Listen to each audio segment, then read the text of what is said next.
stand amazed in your presence. There is nothing you cannot do. I stand amazed in your presence.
Pendant ces 40 jours, il y aura des phénomènes complètement surnaturels. Amen. Amen. Que vous n'avez pas l'habitude, soyez connectés dans l'esprit. Amen. Amen. Parce que le ciel est ouvert. Alléluia. Mais je vais te dire quelque chose d'important que le Seigneur m'a parlé. Amen. Parce que pendant ce temps, il y aura beaucoup de visions, beaucoup de rêves, beaucoup de révélations. Amen. Amen. Donc il est important qu'on t'apprenne comment clairement écouter la voix de Dieu. Amen. Amen. Et lèvons-nous. J'avais plusieurs passages de la Bible, mais vu le temps, je vais lire simplement 2 rois.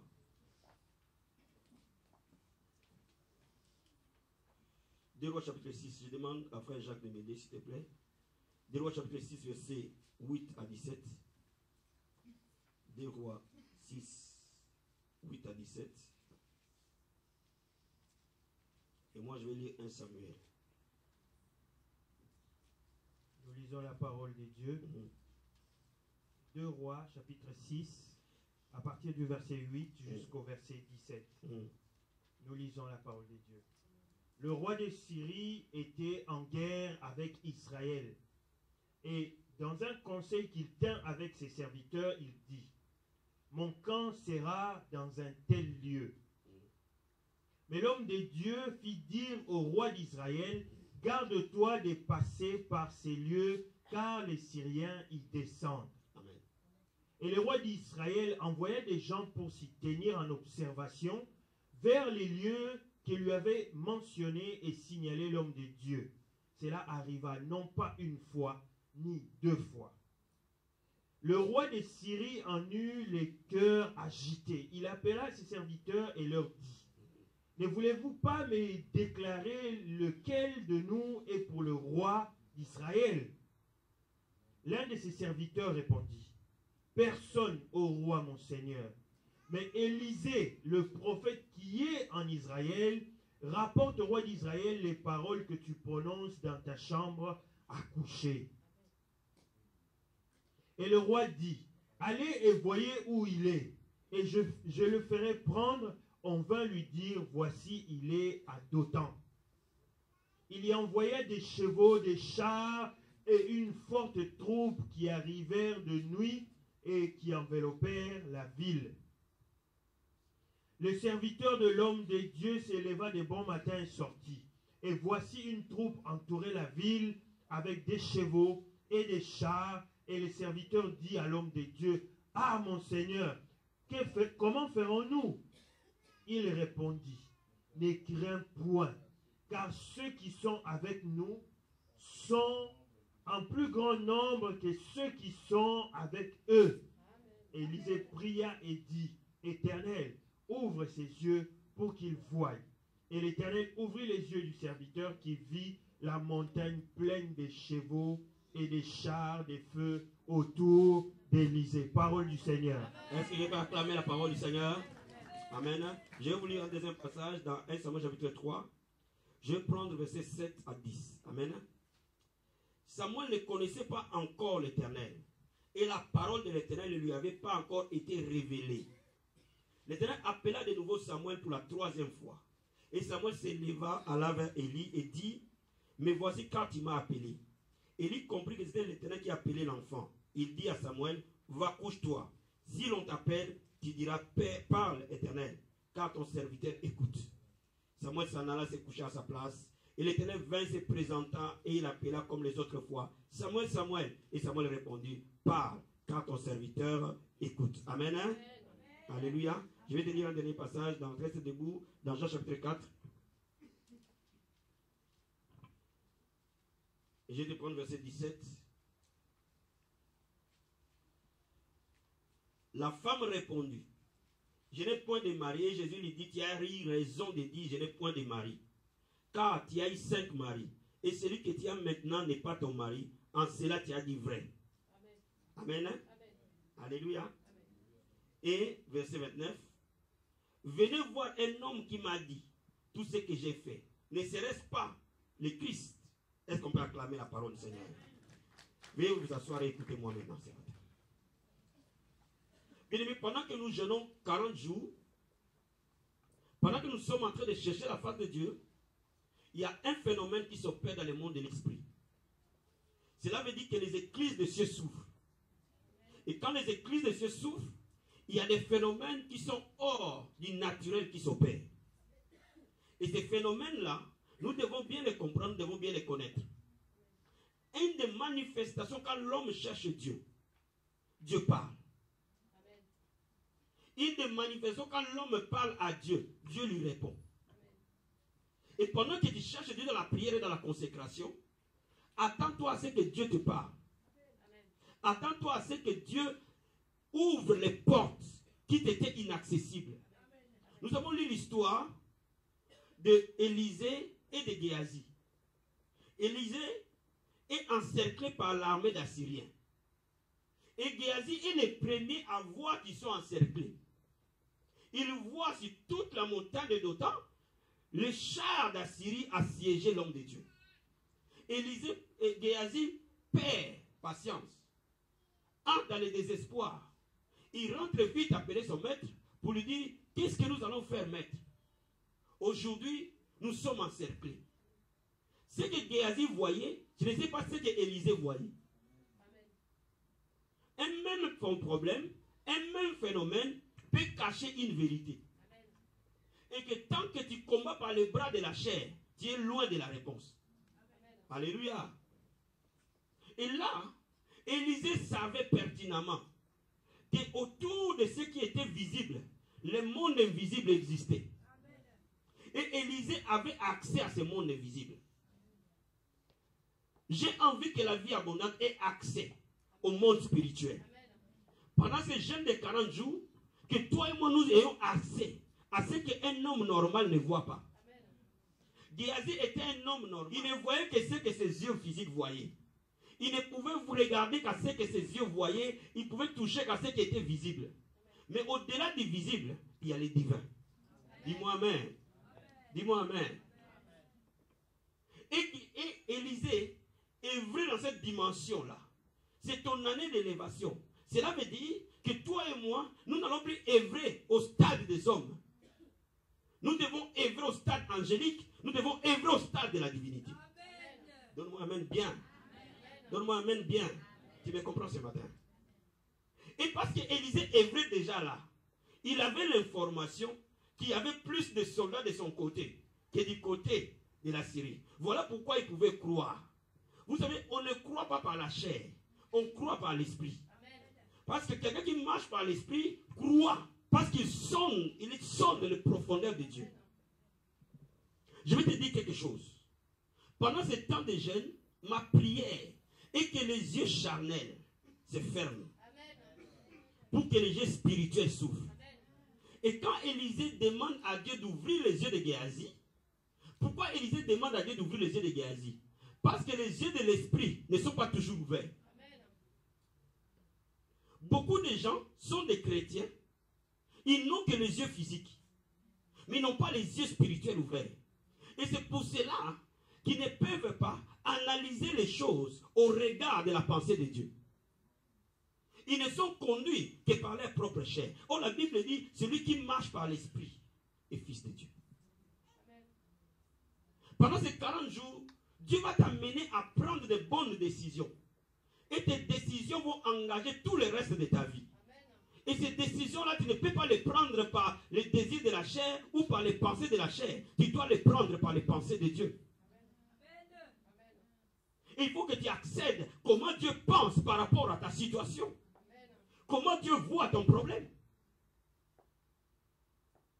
Et voilà pourquoi il y a une très grande différence entre les gens qui s'élèvent spirituellement et les gens qui ne s'élèvent pas spirituellement. Vous savez, il y a une différence entre un aigle et un coq. Le coq peut crier mais ne peut pas voler. Il y a une grande différence entre un aigle et un corbeau. Dis-moi amen bien. Dis-moi amen bien. Alléluia. Alléluia. Je vais te donner une histoire. Qu'un homme de Dieu, vous savez, il avait donné une histoire pour vous faire comprendre qui sont les chrétiens. Il dit, un aigle avait fait ses petits. Mais malheureusement, les petits étaient élevés par une poule. Donc quand il était petit aiglon, et les poussés, ils avaient quasiment la même taille. Et plus ou moins la même ressemblance. Donc la poule pensait que parmi ces enfants-là, tous étaient des poules. Et pourtant, parmi eux, il y avait un aiglon. Et il les élevait tous. Ils grandissaient ensemble. Ils marchaient, ils marchaient. Ils marchaient ensemble avec leur mère. Un jour, maman aigle passe au-dessus. Quand la maman aigle passe au-dessus, elle lance les cris. Tous les autres poussins paniquent. Mais l'aiglon reconnaît la voix de sa mère. L'aiglon regarde et dit, oui, c'est ma maman qui passe. Et quand la maman fait un deuxième tour, un troisième tour, quand il passe, le petit aiglon laisse ses amis avec qui ils ont grandi, ils poussent des ailes et montent.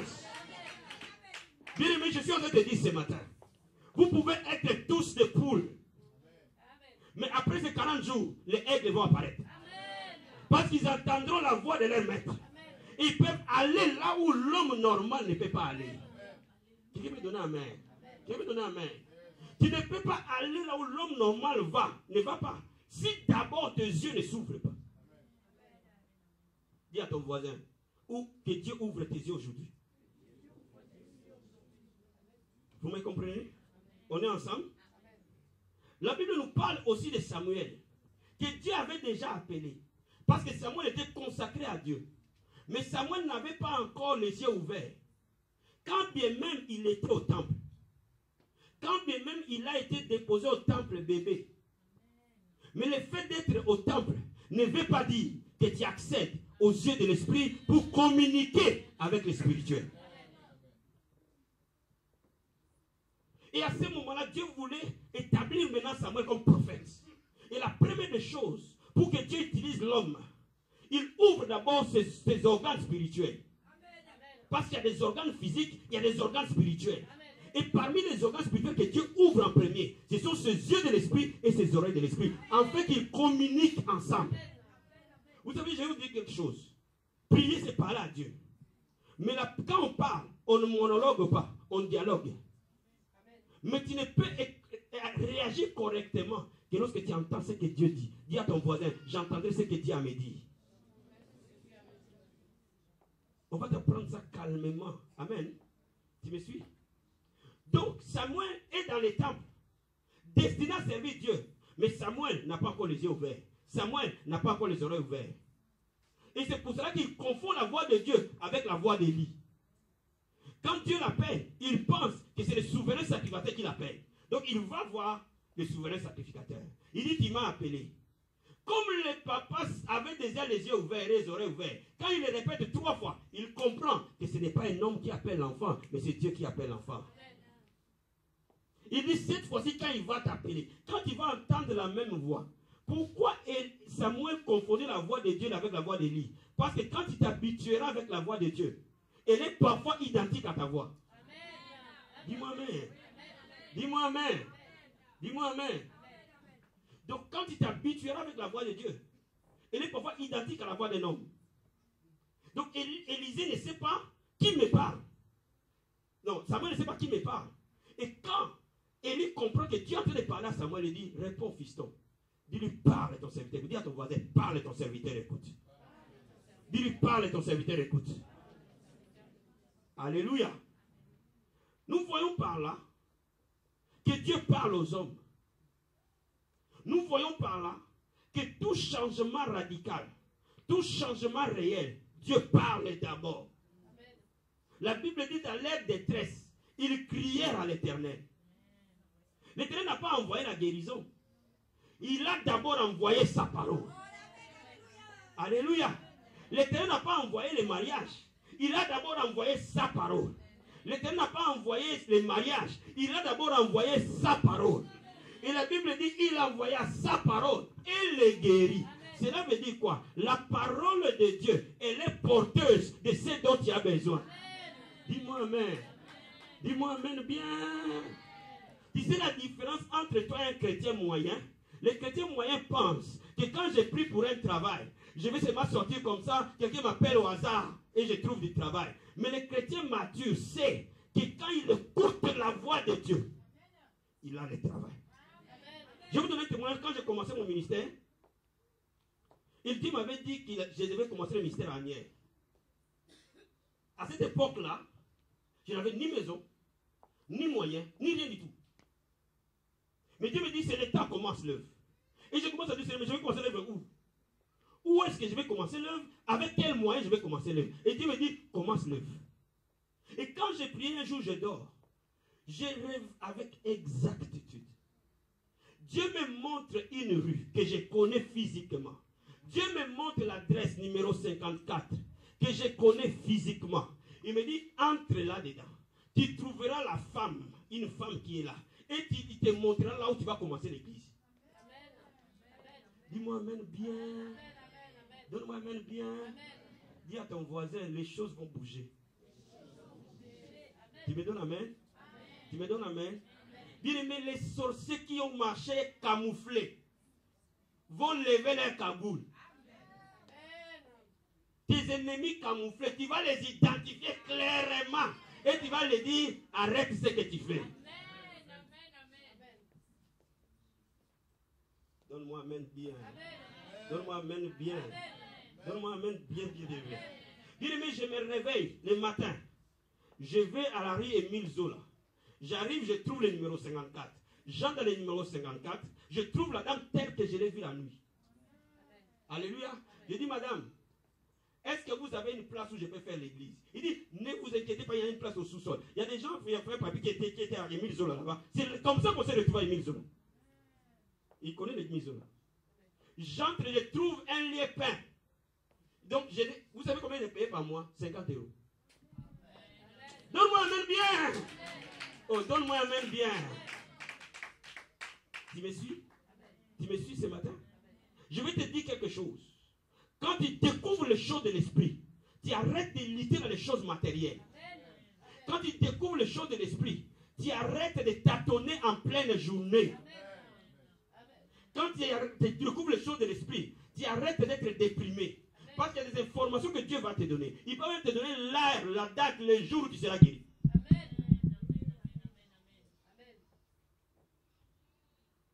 Vous savez, Élisée, dans le ministère d'Élisée, la puissance qu'il y avait derrière la précision était inimaginable.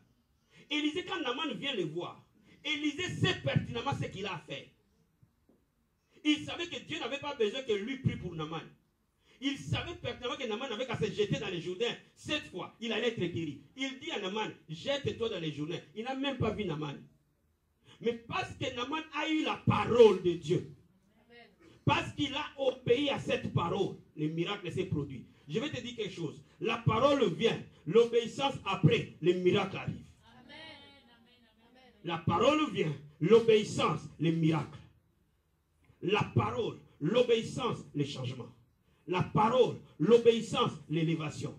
Quand il y a la parole de Dieu, il y a l'obéissance, il y a l'élévation. Aussi simple que ça. Mais comment Dieu nous parle? Dieu parle à tout le monde, à tous ses enfants. Mais à la seule différence, il y a des enfants qui sont plus sensibles que d'autres. Dieu nous parle, nous tous. La Bible dit, invoque-moi, je te répondrai, je t'annoncerai de grandes choses, des choses cachées. Cela veut dire qu'il y a des choses que tu ne connais pas, que Dieu connaît. Et ce sont les choses que tu ne connais pas qui font ton blocage ou qui font ton élévation. Ce n'est pas les choses que tu connais qui font ton élévation. C'est ce que tu ne connais pas qui font ton élévation. Parce que la gloire de Dieu, c'est de cacher les choses. La gloire du roi, c'est de sonner les choses. Alléluia. Je vais te dire quelque chose. Ce qui va changer ta vie cette année, ce n'est pas ce que tu connais. Ce qui va changer ta vie quand tu vas accéder à ce que tu ne connais pas.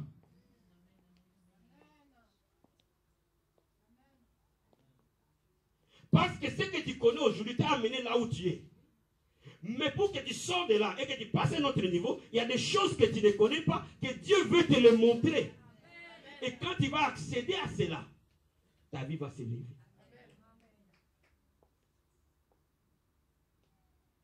Comment Dieu nous montre ces choses? Il y a 5 voies essentielles par lesquelles Dieu communique avec l'homme. Nous communiquons avec Dieu au travers de la prière. Mais Dieu aussi communique avec nous. Nous parlons à Dieu au travers de la prière, au travers de l'adoration, au travers de nos requêtes. Nous lui parlons. Nous lui présentons nos soucis. Nous lui présentons nos situations. Mais Dieu entend et Dieu réagit. Vous savez la difficulté que beaucoup de chrétiens ont. Ils n'ont pas le flux retour. Ils ont le flux aller, mais ils n'ont pas le flux retour. Mais comment Dieu te parle? La première façon que Dieu nous parle, c'est par des visions et des songes. Ça, c'est le niveau qui est accessible à tout chrétien. Pourquoi je l'appelle la première façon? Parce que je parle du plus bas au plus haut. Chacun de nous rêve. Chacun de nous a des songes. Mais quand tu commences à prier, tes songes ont un sens. Dis-moi amen bien. Dis-moi amen bien. Dis-moi amen bien. Quand tu commences à prier, tes songes deviennent un langage. La Bible dit, vers la fin des temps, je répandrai de mon esprit sur toute chair. Vos fils et vos filles prophétiseront, vos jeunes gens auront des visions, vos vieillards auront des songes. Cela veut dire quoi? Dieu parle par prophétie, Dieu parle par vision, Dieu parle par songe. Celui qui ne peut pas prophétiser peut recevoir les songes célestes. Joseph était un adolescent, mais là il y a un songe prophétique. C'est-à-dire que Dieu lui a parlé, lui a montré ce qu'il allait faire. Cela veut dire que je suis en train de te dire, tu es en train de me suivre, que pendant ces 40 jours, tes yeux vont s'ouvrir et tu vas avoir des songes prophétiques et précis. Pourquoi? Parce que la Bible dit quand le Saint-Esprit viendra, il vous conduira dans toute la vérité. Il vous montrera des choses à venir. Ce qui doit arriver, Dieu te le fera voir. La Bible dit, je ne fais rien sans avoir dit à mes serviteurs les prophètes. Mais qui est prophète de la nouvelle alliance? C'est toi et moi, nous sommes les prophètes. Donne-moi amen. Donne-moi amen bien. Donc bien aimé, je suis en train de te dire quelque chose. Si tu veux que Dieu te parle, quel que soit ton niveau, avant de dormir, prie. Là, le diable ne peut pas te parler. Quand tu n'as pas prié avant de dormir, le diable peut te parler. Mais quand tu as réellement prié avant de dormir, c'est pour cela que je prie avec vous tous les 22 heures. Pendant ces 40 jours, ceux qui sont connectés sur Facebook avec l'Église Vie Abondante, tous les 22 heures, je prie pour vous. Pourquoi je prie pour vous? Parce que vous avez demandé des choses. Ce n'est pas les mêmes choses qu'on demande tout le temps parce que vous savez les faire. Mais je prie spécialement pour vous parce qu'après ce moment de prière, votre esprit se positionnera pour recevoir le message. Alléluia. Alléluia. Vous savez, écouter Dieu, c'est comme avoir une radio. Si tu n'es pas branché sur la bonne fréquence, tu ne peux pas écouter. Qui me comprend? Tu peux avoir une radio, mais il faut que tu te branches sur la bonne fréquence. Et quand tu es en train de prier le soir, et c'est pour cela que ceux qui prient le soir ou qui prient la nuit, développent le don de songes très élevés. Dis-moi amen. Dis-moi amen. Quand vous commencez à prier autour de 22h, 23h, 1h, 2h du matin, vous allez voir des choses que vous allez voir. Dis-moi amen bien. Un enfant de Dieu ne passe pas une nuit sans avoir prié ou avoir fait les prières. Merci Seigneur, bénis-moi, bénis-moi, bénis-moi, bénis-moi, amen, amen, amen, amen. Tu commences déjà à somnoler, tu dors. Prends un temps de qualité avant de dormir. Pourquoi? Parce que le matin, tu as demandé à Dieu. Le matin, tu as confié ta journée à Dieu. La journée, tu as prié pour tes enfants, ta famille, ta femme, tes enfants, tout le monde. Mais la nuit, Dieu veut te parler parce que Dieu parle. Dis-moi amen. Les nuits, c'est le moment où Dieu parle. Et il faut que tu saches quand est-ce que Dieu visite son peuple. Chaque nuit de ces 40 jours sera des moments de rencontre personnelle. Vous savez, cette nuit, Dieu était en train de me parler. Je me suis vu babysitter. Et vous savez, je m'occupais d'un bébé. Amen. Je devais maîtriser ces bébés-là. Mais vous savez, c'était lequel? C'était pas n'importe quel bébé. Hein. C'était le bébé d'un président. Vous comprenez le message? Donc, vous n'avez pas compris. Est-ce que vous avez compris le message? Non, laisse-moi t'expliquer. Le bébé d'un président, et moi, j'étais le babysitter. Donc, toi, qui es au fait, ces bébés-là. Donc, tenez que tu dis non, oh my God. Camarabas. Qu'est-ce que j'ai fait? Je suis le berger. Les bergers gardent les brebis. Le berger n'est qu'un gardien. Un babysitter n'est qu'un gardien à la place du patron. C'est lui qui s'occupe de l'enfant du patron. Et Dieu m'a montré que l'enfant du président, moi je m'en occupais. Mais en réalité, c'est qui cet enfant du président? C'est toi. Peut-être que toi tu te vois nul, mais Dieu me montre que les enfants que je t'ai donnés, fais attention, ce sont des princes. Et quelqu'un me donne la main.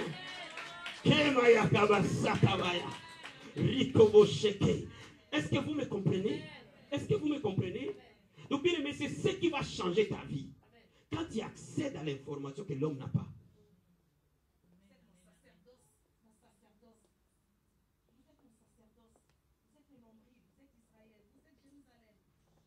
Alléluia.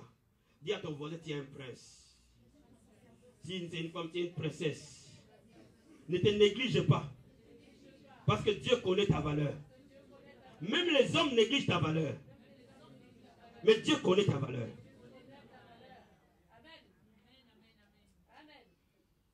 Et j'ai vu les patrons. Il me donnait des instructions pour son enfant. À l'heure, il fallait donner à manger. À l'heure, il fallait qu'il dorme. Amen, amen. Je dis, mais quand je me suis réveillé, je dis, ah bon. Je vais te dire quelque chose. Cette année, c'est une année particulière.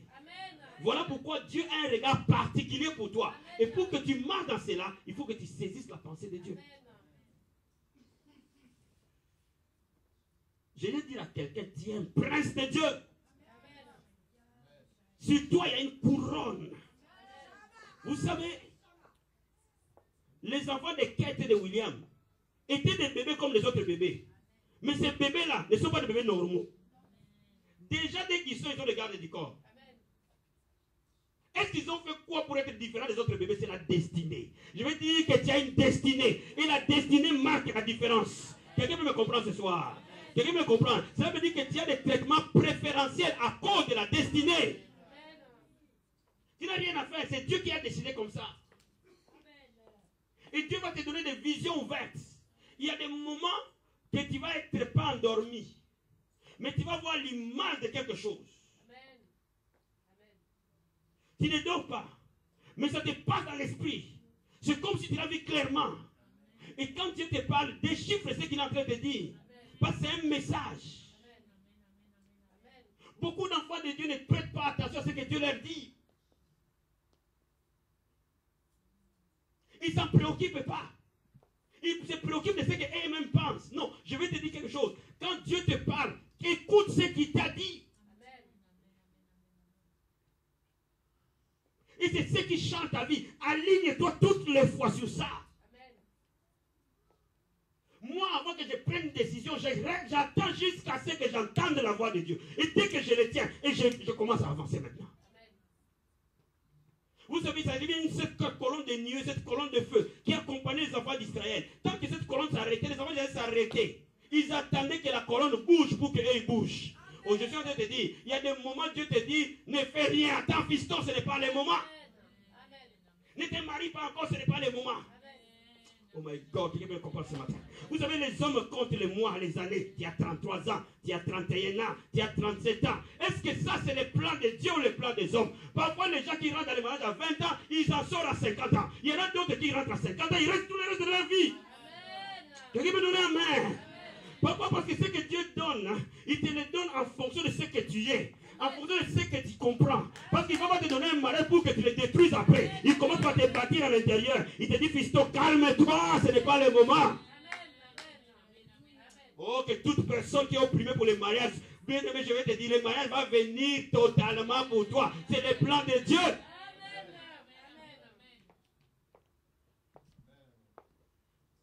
La deuxième chose, que Dieu nous parle, il nous parle par notre témoignage intérieur. Il y a une conviction qui vient dans ton cœur. My God. Tu ne peux pas expliquer ça, Régis. Mais au fond de toi, tu sais. Tu le sais. Quand quelqu'un te regarde, il n'y a rien qui lui montre que c'est ça. Mais tu as cette conviction. Tu regardes cette femme, la première fois, tu dis, cette conviction que j'ai, ça c'est ma femme. Tu as une conviction. Quelqu'un comprend ce que je veux dire? Dieu parle par les convictions.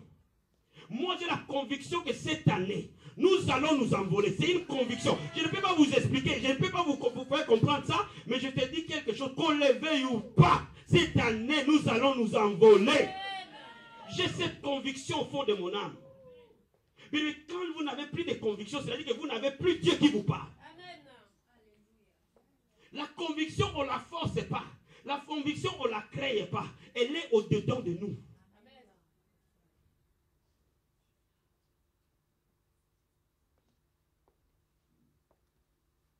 Cette conviction que tu as,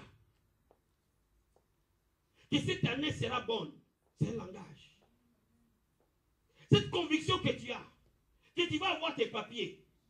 Mais même si tu as un rejet, mais tu as une conviction. Amen. Tu sais au fond de toi. Même quand tout le monde dit que ce n'est pas un bon mari pour toi, mais tu sais.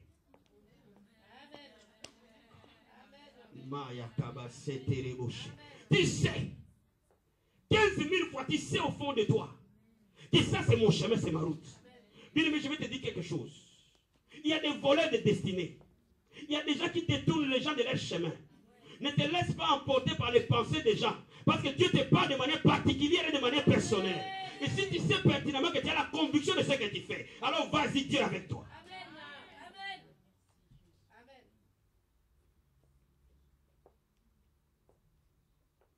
Beaucoup de gens voulaient nous décourager pour servir Dieu. Parce que dans les regards, les gens qui servent Dieu n'ont pas d'avenir. Même jusqu'aujourd'hui, le chemin que nous marchons, les gens nous mettent des pots de bananes parce qu'ils considèrent qu'être un pasteur, ça ne peut pas être un métier. Comment tu peux en faire un métier? Mais moi, j'ai la conviction que c'est un métier. Tu ne peux pas me dire le contraire. Tout le monde amène bien.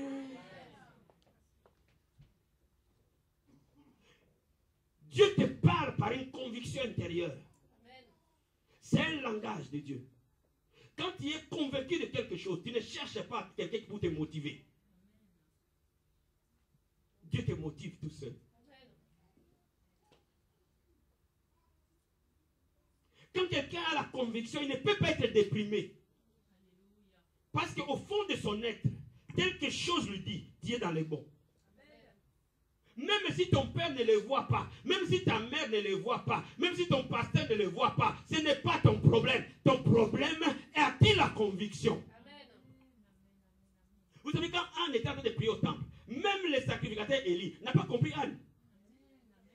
Ça veut dire qu'il y a des choses que Dieu peut te parler qui peuvent échapper. Parce qu'il y a des dimensions des relations personnelles intimes. Mais si tu es convaincu de ce que tu fais, fais-le.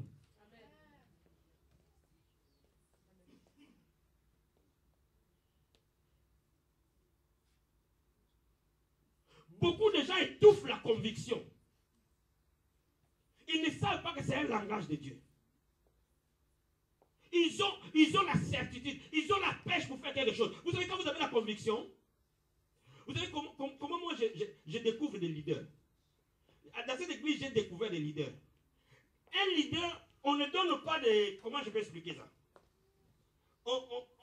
n'est pas un moteur à mazout. Il faut rallumer et avancer, avancer. Non. Un leader a le sens de leadership dans son âme. Il a la conviction de leadership. Il sait qu'il faut que les choses avancent. Il sait qu'il faut que les choses bougent. Même s'il ne sait pas ce que son chef lui a dit, il crée quelque chose. L'essentiel est que ça avance.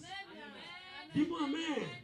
Dis-moi amen. Celui-là a un esprit de leadership. C'est-à-dire qu'il a la conviction. Il est né pour. Cela veut dire que celui-là est un leader né. Vous savez, un leader, on n'apprend pas. On ne lui apprend rien. Quelqu'un d'autre peut être fait leader. Mais il y a des gens qui sont nés leaders. Tu n'as rien à lui apprendre. Dans ce que Dieu l'a destiné là, tu n'as rien à lui apprendre.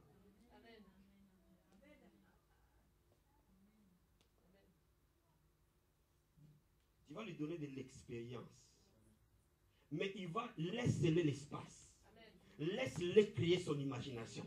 Parce qu'il a une imagination qui déborde. Laisse-le, canalise-le simplement. Laisse-le de l'espace. Pourquoi? Parce qu'il ne peut s'exprimer que lorsqu'il retrouve son identité première. Je dis à quelqu'un, tu ne vas t'exprimer que lorsque tu découvriras ce que tu es réellement. Et tu ne découvres que dans la conviction. Mon ami, si tu es un judoka, personne ne t'apprend à faire les judo. Même dans la maison, tu vas faire les judo sur les tables.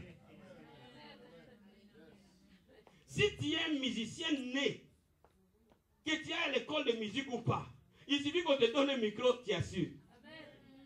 La conviction. La conviction. As-tu une conviction? Celui qui vole la conviction vole une destinée. Est-ce que tu as une conviction? Est-ce que tu es convaincu par quelque chose? Et c'est le langage de Dieu pour toi.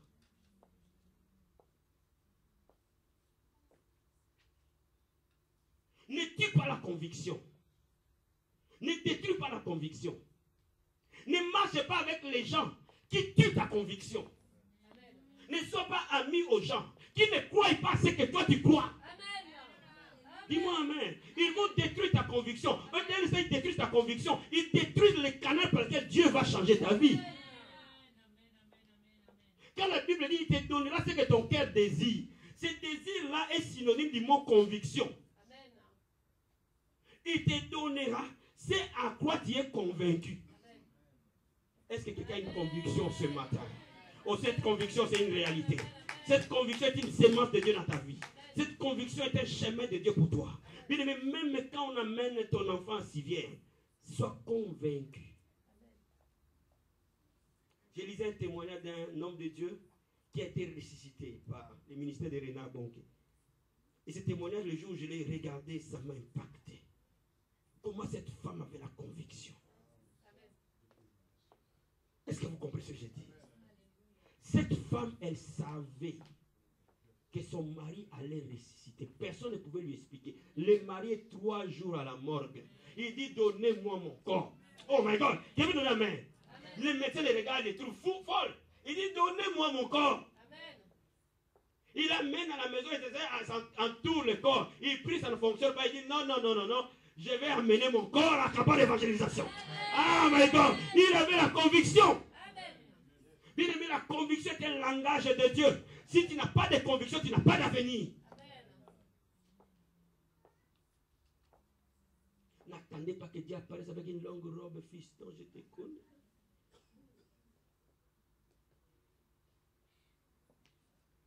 Pendant ces 40 jours, Dieu va mettre des convictions dans ton cœur. Il va poser quelque chose dans ton cœur. Il va mettre certaines convictions qui seront plus fortes que ta volonté. Suis ces langages-là. Ça va t'amener quelque part. Quelqu'un qui veut changer sa vie, le trouve à l'intérieur de lui. Troisième chose. Dieu parle au travers des dons spirituels. Et dans les dons spirituels, Dieu parle spécialement par prophétie.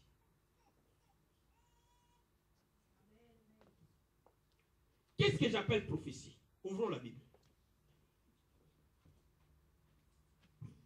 1 Corinthiens chapitre 14.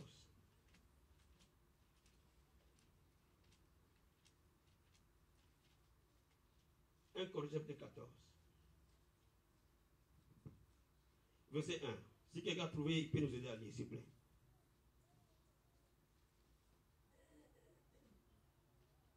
Rapidement, s'il vous plaît, le temps avance. 1 Corinthiens 14, verset 1. Vas-y, s'il te plaît. Je lis la parole du Seigneur. Mhm. Recherchez l'amour. Aspirez aussi aux dons spirituels, mais surtout à la prophétie. Mhm. En effet, celui qui parle en langue ne parle pas aux hommes, mais à Dieu, Mhm. car personne ne le comprend. Et c'est en esprit qu'il dit des paroles mystérieuses. Mhm. Celui qui prophétise, au contraire, parle aux hommes, les édifie, les encourage, les réconforte.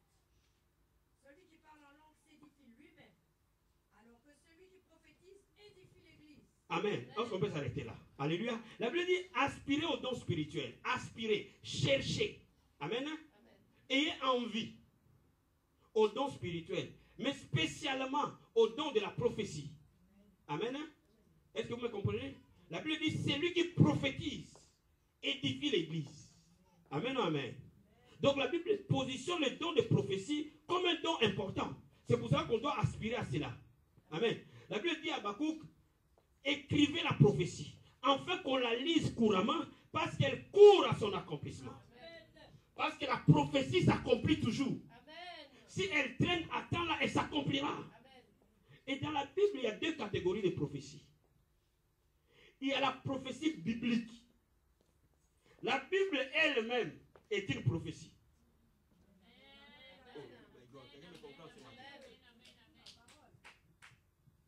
La parole elle-même est une prophétie par excellence. Parce que toute parole de Dieu est inspirée de Dieu. La Bible dit toute parole est inspirée de Dieu. Ça veut dire que tout ce que Dieu dit, il veillera sur cela pour que ça s'accomplisse. Donc cela veut dire que quand tu prends les prophéties bibliques, quand tu prends les promesses de Dieu, et que tu fondes ta foi sur ces promesses, et que tu n'arrêtes pas de les déclarer, de t'en approprier, ces promesses vont fonctionner pour toi. C'est une prophétie. Pendant ces 40 jours, n'arrête pas d'annoncer les promesses de Dieu par rapport à ta situation. Est-ce que tu veux que quelque chose change dans un domaine particulier? Trouve les prophéties sur ce domaine-là. C'est qui est quoi? Les promesses de Dieu dans ces domaines. Et mets-les dans ta bouche. Tous les jours, tu pries dessus. Tous les jours, tu les déclares. Tous les jours, tu l'annonces. Ces prophéties vont s'accomplir.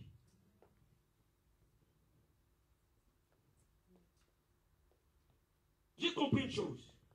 Le monde est gouverné par les paroles.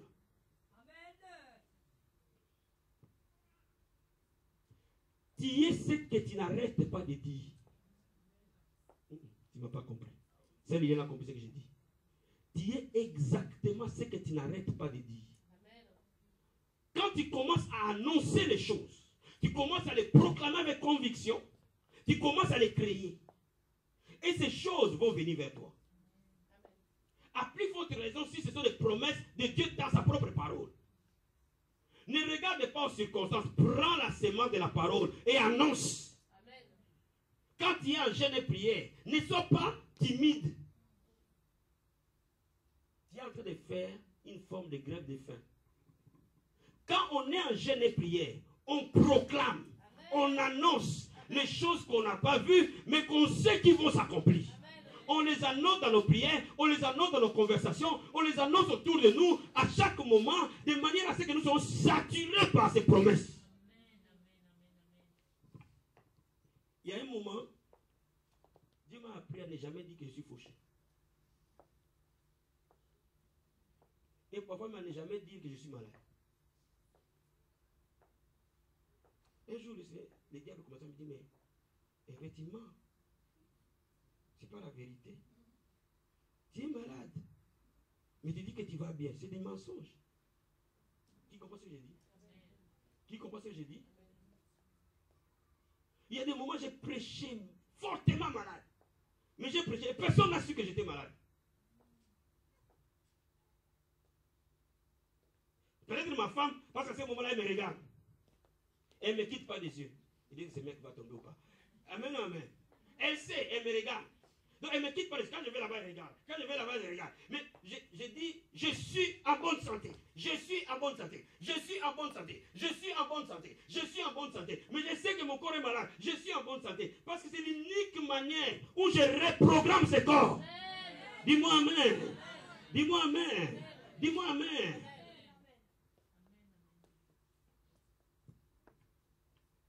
Toutes les fois, parfois, j'ai fait des choses. Je n'avais jamais l'argent de les faire. Mais parfois, j'ai annoncé la date. Les jours et les lieux, mais je n'ai pas de sous. Mais vous allez voir, frère, même 10 minutes avant, l'argent va arriver. Quelqu'un peut comprendre ce que je suis en train de t'expliquer ce matin?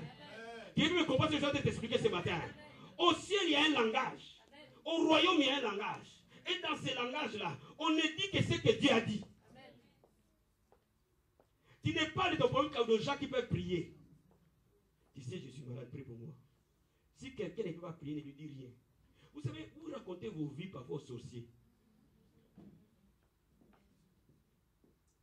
Tu sais, mon mari m'a insulté toute la nuit. On va avoir une double portion. Si quelqu'un ne prie pas, ne lui raconte pas ton problème. Dis Amen. Si quelqu'un peut t'apporter et soutien dans la prière, c'est à celui-là que tu dois raconter ton problème. Bien-aimé, même si tu es malade, ne dis pas aux gens je suis malade matin, midi, soir. Et comme les téléphones illimités maintenant, oh.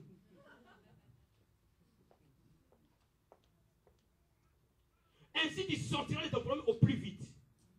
Deuxième chose, il y a des prophéties qui viennent par quelqu'un qui a les dons de la prophétie. Amen. Mais je vais te dire quelque chose. La Bible dit, vous tous pouvez prophétiser, les uns après les autres. Amen. La première des choses, la prophétie n'est vraie que lorsque c'est une prophétie d'ordre. Parce que Dieu est un Dieu d'ordre. Cela veut dire qu'il n'y a pas 4 personnes qui peuvent prophétiser dans une même église au même moment. Ça, ce n'est pas vrai. Là, quand l'un prophétise, la Bible dit les autres jugent. Parce que nous avons le même esprit de prophétie. Si tu es en train de prophétiser, l'esprit par lequel je vis va me dire si cette prophétie est vraie. Oh, donne-moi amen bien. J'ai vu des prophètes ne veulent pas. La prophétie, ce n'est pas la parole de la Bible. Écoute-moi. J'ai des gens qui ont été vexés. Non, j'ai prophétisé. Mais vous n'avez pas cru. Oh. Il faut qu'ils jugent.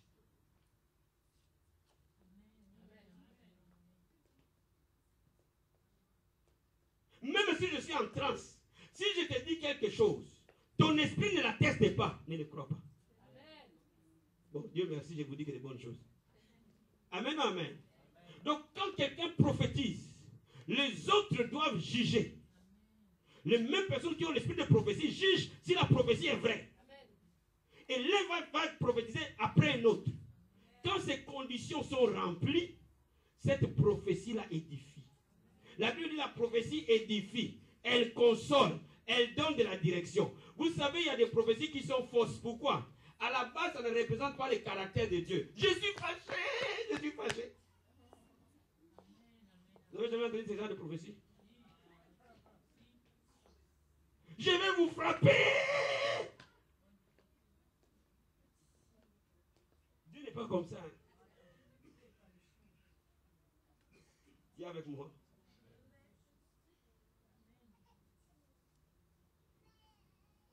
Dieu est amour.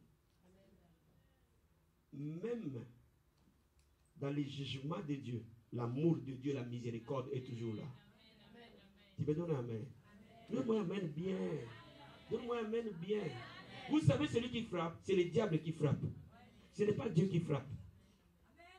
Dis-moi amen bien. Job pensait que Dieu le frappait. Et pourtant Dieu n'a pas frappé, c'est le diable qui l'a frappé. Mais Job dans sa tête, il pensait que c'était Dieu qui était en train de le frapper. Mais Dieu n'a jamais frappé Job. C'est le diable qui l'a frappé. Dieu ne frappe pas. En lui, il n'y a point de ténèbres. Il est lumière. Il te tendra la main pour te sortir du péché. Il te tendra la main pour te sortir de l'hypocrisie. Il te tendra la main pour te sortir de toute situation. Quand vous voyez quelqu'un, je suis fâché, je vais vous frapper. Et fermez vos oreilles. Si Dieu n'est pas content, il vous dira, revenez vers moi. Amen. Revenez dans mes chemins. Amen. Je vous aime, revenez. Ça, c'est le langage.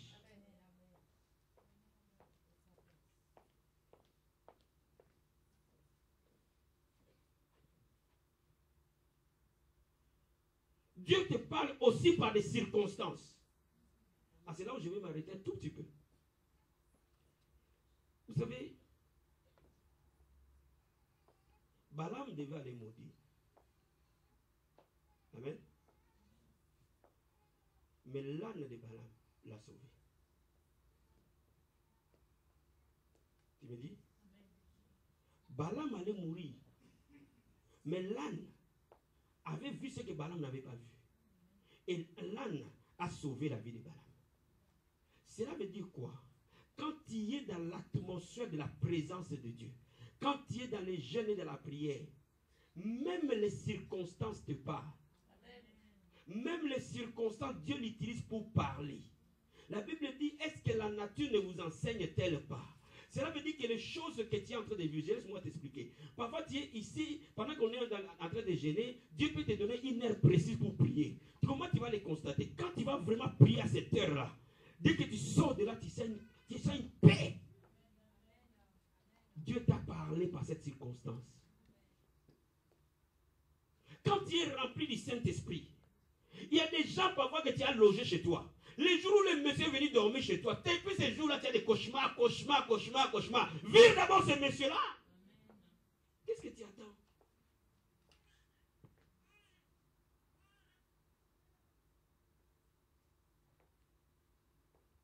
Dieu nous parle, même par les faits, même par les circonstances, même par les gens, même par les païens.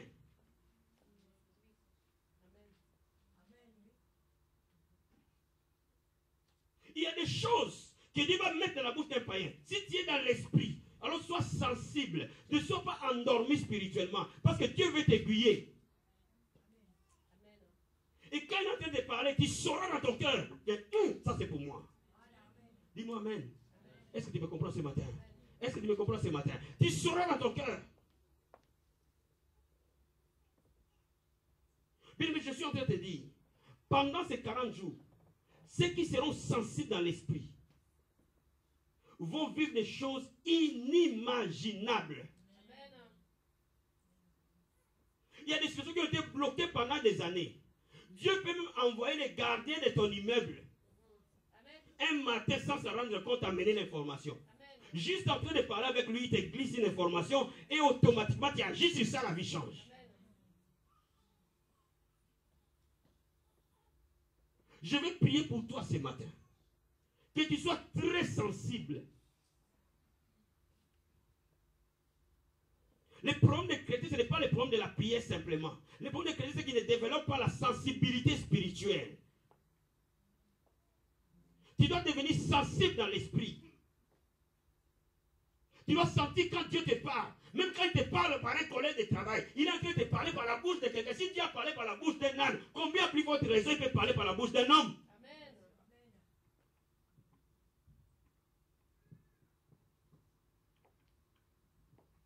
Il y a des choses que tu ne faisais pas, mais que Dieu va t'orienter d'une certaine manière. Il dit, va voir là-bas.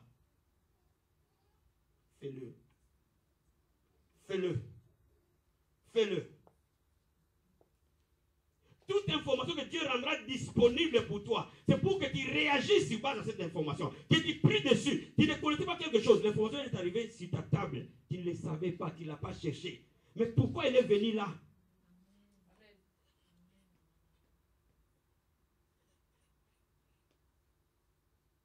Je vais conclure en disant, celui qui veut marcher avec Dieu et qui veut aller loin, pasteur, doit développer l'écoute et les regards. La Bible dit, soyez prompt à écouter, lent à parler. Pourquoi? Pourquoi beaucoup de gens ne sont pas bénis? Parce qu'ils n'écoutent pas. Ils ne regardent pas. Ils n'observent pas. Comment mon enfant, qui a toujours été poli, du jour au lendemain, m'a frappé? Comment?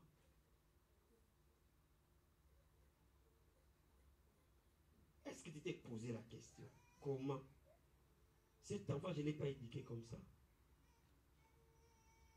Comment? Celui qui marche dans l'esprit se pose toujours la question, comment? Amen. Comment ça s'est arrivé? Comment ça fait 4 jours je n'arrive pas à dormir? Comment?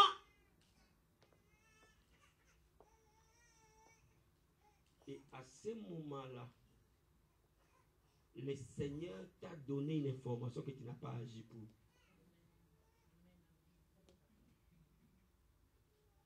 Frère,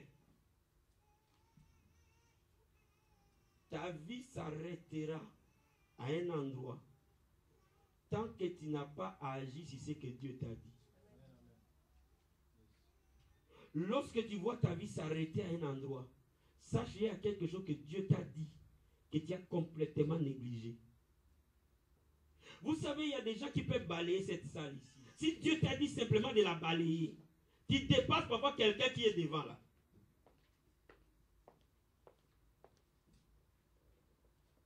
Simplement, il fait ce que Dieu a vu qu'il doit être capable de faire.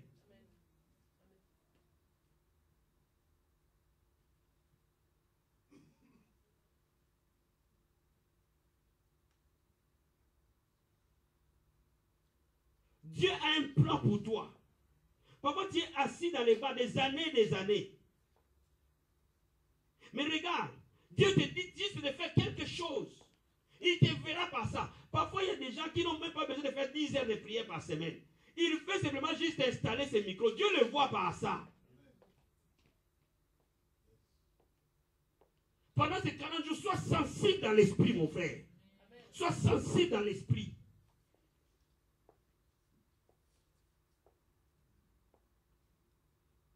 Parfois, Dieu t'a donné comme mission d'appeler juste les gens, de les appeler. Mais tant que tu ne l'as pas fait, mon ami, tu gênes, tu fais ça. Mais le jour où tu vas commencer juste à appeler ces gens que Dieu t'a dit d'appeler, ta vie change.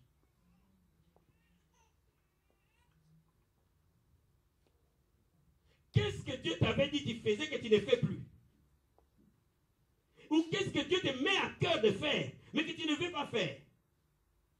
Vous voyez, ce sont des choses qui bloquent les gens.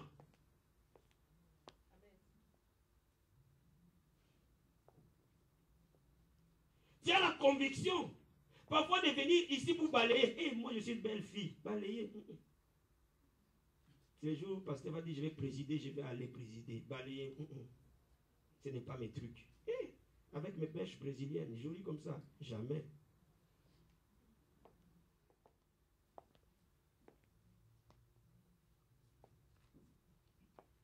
Tu es jeune. Parfois tu es là. Juste prendre cet appareil, l'amener dans la voiture. Vous allez voir, les gens qui le font, vous allez voir ces petits-là qui sont en train de faire la technique. Hein. Vous allez voir. Si réellement, parce que je sais que Dieu leur a donné cette conviction-là. Parce qu'ils n'avaient pas cette conviction, ils n'allaient pas le faire. Mais vous allez voir comment les vies vont changer. Oh, les choses de Dieu ne changent que par des petites choses. Donne-moi un amen bien. Donne-moi un amen bien. Tu es maman. Il y a beaucoup d'autres mamans. Tu n'as pas vu maman Marguerite. Pourquoi tu veux que simplement l'apôtre aille le voir? Appelle-la. Va la voir. Vous savez, les choses de Dieu sont mal positionnées aujourd'hui. Voilà pourquoi le royaume ne peut pas avancer.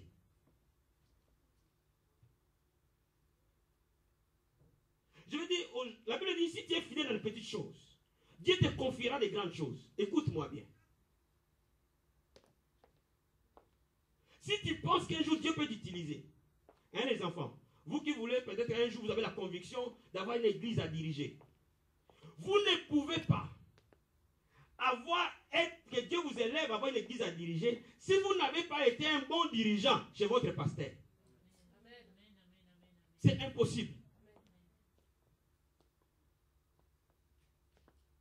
Vous savez pourquoi on pense, j'attends quand ce sera mon tour. Apôtre fait. Moi je regarde. Quand ce sera mon tour, tu n'auras jamais ce tour-là. Jamais. Alléluia. Quand tu es en train de gêner, comprends ces choses. Ne les sous-estime pas. Ne pense pas que c'est mon gêne qui me suffit. Oh, je mange pas jusqu'à 16h, j'attends l'heure. Et 16h, bon, c'est bon, j'ai gêné. Mon ami, Dieu te dit de faire des petites choses à côté. Que Dieu te voie autour de ces choses-là qu'il te dit de faire. Il t'a toujours dit de faire des choses, mais c'est pas jusqu'aujourd'hui il ne l'a jamais fait. Même dans ta maison, même les jeunes garçons, tu n'as jamais fait les courses pour ta maman, tu travailles. Va faire les courses.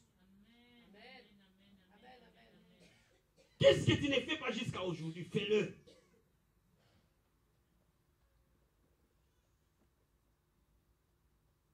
Je veux que tu te lèves maintenant.